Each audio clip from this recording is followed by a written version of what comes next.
તો કંઈ ભગવાન છે એ તમને બચાવવા માટે કંઈ દર વખતે નરસિંહ મહેતાના 52 કામ કરવા માટે આવ્યા, તો કંઈ શંખ ચક્ર ગદા પદ્મ ધારણ કરીને નહોતા આવ્યા.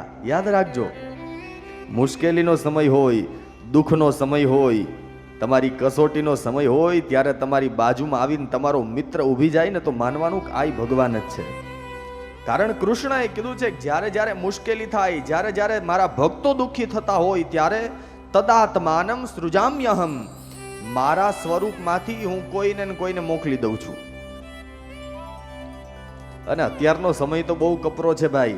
માણસને પૈસા કમાવા હોય ને તો 1 મિનિટમાં કદાચ માણસ ધારે તો કરોડોપતિ બની જાય. પૈસા કમાવા અત્યારે બહુ સહેલા થઈ ગયા. દુનિયામાં પૈસો બધેથી મળી જાય છે, પણ યાદ રાખજો અત્યારે દુનિયાની અંદર સારા માણસો નથી મળતા. અને જો તમારી પાસે સારા મિત્રો હોય, જો તમારી પાસે સારા માણસો હોય, જો તમારી પાસે આજુબાજુ રહેવાવાળા સારા લોકો હોય, તો તમારી જાતને બહુ ભાગ્યશાળી માનજો કે તમે દુનિયાના સૌથી ધનવાન માણસ છો.